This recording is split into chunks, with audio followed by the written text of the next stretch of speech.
अस्सलाम वालेकुम दोस्तों, ਤੁਸੀਂ देख रहे हो हसीन पंजाब टीवी ਤੇ ਮੈਂ ਤੁਹਾਡਾ ਮੇਜ਼ਬਾਨ ਅਮੀਰ ਹਮਜ਼ਾ। ਦੋਸਤੋ, ਸਭ ਤੋਂ ਪਹਿਲੇ ਆਪਣੇ ਚੈਨਲ ਹਸੀਨ ਪੰਜਾਬ ਟੀਵੀ ਨੂੰ ਕਰੋ ਸਬਸਕ੍ਰਾਈਬ ਤੇ ਬੈਲ ਆਈਕਨ ਦਾ ਬਟਨ ਦਬਾਓ ਤਾਂ ਕਿ ਸਾਡੀ ਹਰ ਨਈ ਆਉਣ ਵਾਲੀ ਵੀਡੀਓ ਸਾਡੇ ਵੀਰਾਂ ਤੱਕ ਆਸਾਨੀ ਨਾਲ ਪਹੁੰਚ ਸਕੇ ਔਰ ਤੁਸੀਂ ਇਹ ਵੀਡੀਓ ਦੇਖੋ ਸਭ ਤੋਂ ਪਹਿਲੇ।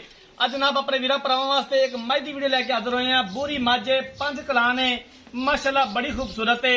कैमरामैन साहब मझ दिखावणगे, उस तो बाद सारिया गल्लां बातां मालकां दी जुबानी मालकां कोलों पुछांगे कि किनवा सुवा सूई है, किन्ना हाजर टाइम इहदे कोले दुध है, की प्यार मुहब्बत वाली डिमांड करते ने। कैमरामैन साहब सब तो पहले जानवर दिखाओ। माशाअल्लाह बड़ा खूबसूरत है, चारे खुर सफेद, बल्ला मत्था, चिट्टियां अखां, सूह दा डोडा भी चिट्टा है, हवाना बड़ा खूबसूरत है माशाअल्लाह, थब्बे दा हवाना है, बड़ी कमाल, बरीक चमड़ी दी झोटी है, प्योर नीली दी है। अच्छे तरीके दे नाल कैमरामैन साहब दिखाना है, दिखावन दे विच कोई कमी पेशी ना रहे। बाकी लेने देने मुकद्दर ने, कोशिश करी दी है कि अच्छे तो अच्छा जानवर दिखा सकिए। बाकी लेने देने मुकद्दर ने।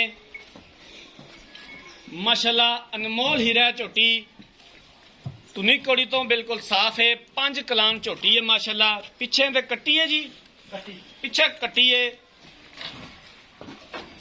तसलियां करवा दियो कैमरामैन साहब, दिखावन दे विच कोई कमी पेशी नहीं रहनी चाहिए। आरफ वाला इस मझ की लोकेशन है।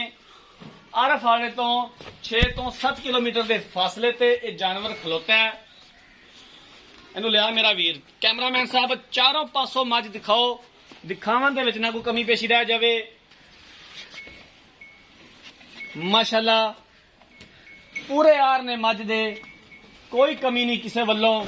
बग्गी मुछ, बल्ला मथा, चिट्टियां अखां, चारे खुर सफेद, फुल शकीन झोटी है माशाअल्लाह।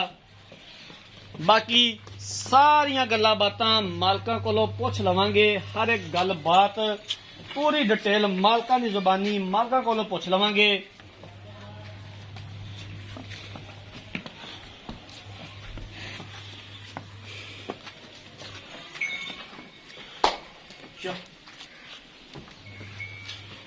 अक्सर वीर भरा डिमांड करते हैं यार बूरी मझ लैनी है, 5 कलान लैनी है। अपने वीरां दी डिमांड पूरी करी दी है, कोशिश करी दी है कि अच्छे तो अच्छा जानवर दिखा सकिए। नीली बार दे जानवर अपने वीरां भरावां नूं दिखाई दे ने। बाकी हसीन पंजाब टीवी तुहाडा अपना चैनल है, चैनल नूं जिहड़ा मेरे वीरां भरावां ने सबसक्राइब नहीं किया सबसक्राइब जरूर कर लेना है। कन्नां विच झोटी दे गिठ गिठ पशम है, लम्मी बुथी है। कैमरामैन साहब की कट्टी भी दिखाया जे, आ कट्टी है जी, 2-4 वाल मत्थे ते सफेद ने, चिट्टियां अखां ने कट्टी दियां, बड़ी खूबसूरत है माशाअल्लाह कट्टी।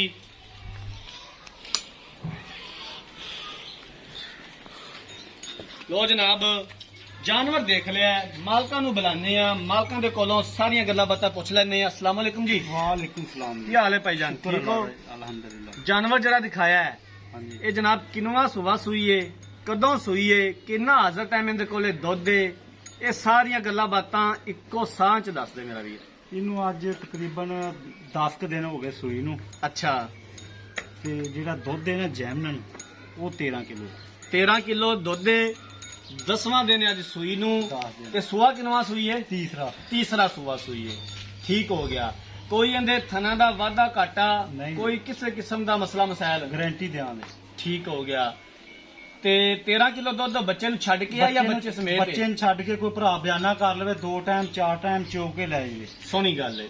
हुण इहदा की मुੱਲ है मेरा वीर? प्यार मुहब्बत वाला फाइनल जे पैसे किन्ने दी आपां मझ फाइनल वेचनी?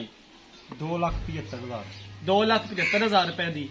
इहदे विचों घरे आयां दा दीद प्यार की हो जाएगा? कोई थोड़ा घना होवे तां ज्यादा नहीं। आपां मैं वाले देख के मंगया, हले मैं दुध ते आंदी पई, मैं थल्लों माशाअल्लाह बड़ी बड़े माशाअल्लाह मझ तेरी सोहनी है, हर वल्लों पूरी है। दुध जेड़ा दस्सिया ने एक पाइया ना घट होवे तां वध ही होवे तां घट होना भी नहीं चाहिए। जदों जिहड़ी गल करो वो खरी होनी चाहिए है। आपां 2 टाइम मैं ते चवा के गया। 13 किलो इहदे कोले हाजर मौके बच्चे नूं छड्ड के मौजूद है। मैं 16-17 सिर्फ दुध दे दी ठीक हो गया। जो मैंने मैला मूला सिੱਟ लिया ते 2,75,000 दे विचों हो जाएगा दीद प्यार। हो जाएगा। ਉਹ ਜਨਾਬ ਮਾਲਕ ਦੀਆਂ ਗੱਲਾਂ ਬਾਤਾਂ ਸੁਣ ਲਈਆਂ ਨੇ। ਤੀਸਰਾ ਸੂਆ ਮੱਝ ਸੂਈ ਏ, ਅੱਜ 10 ਦਿਨ ਹੋ ਗਿਆ ਮੱਝ ਸੂਈ ਨੂੰ, ਪਿੱਛੇ ਕੱਟੀ ਏ। ਇਸ ਟਾਈਮ ਹਾਜ਼ਰ ਮੌਕੇ 13 ਲੀਟਰ ਦੁੱਧ ਮੌਜੂਦ ਏ। ਕਿਸੇ ਵੀਰ ਭਰਾ ਨੂੰ ਡਾਊਟ ਹੋਵੇ ਬਿਆਨਾ ਕਰਕੇ 2 ਟਾਈਮ 3 ਟਾਈਮ 4 ਟਾਈਮ ਆਪਣੀ ਤਸੱਲੀ ਕਰ ਸਕਦਾ ਹੈ। 2,75,000 ਰੁਪਏ ਦੀ ਡਿਮਾਂਡ ਕੀਤੀ ਹੈ। ਪਿਆਰ ਮੁਹੱਬਤ ਹੋ ਜਾਏਗਾ ਔਰ ਅਸੀਂ ਇਨਸ਼ਾਅੱਲਾ ਤਾਲਾ ਕਰਵਾਵਾਂਗੇ ਜਿੱਥੋਂ ਤੱਕ ਹੋ ਸਕਿਆ। अगर किसी वीर भरा ने यह जानवर खरीदना है, राब्ता नंबर 0312 612 2054 इस नंबर पर व्हाट्सएप बनिए। अगर साड़ी अज वाली वीडियो पसंद आए, वीडियो लाइक ते शेयर जरूर करना है। जिंदगी रही तो मिलांगे एक नई वीडियो के नाल। अपने मेजबान अमीर हमजा ने दो इजाजत। अल्लाह हाफिज।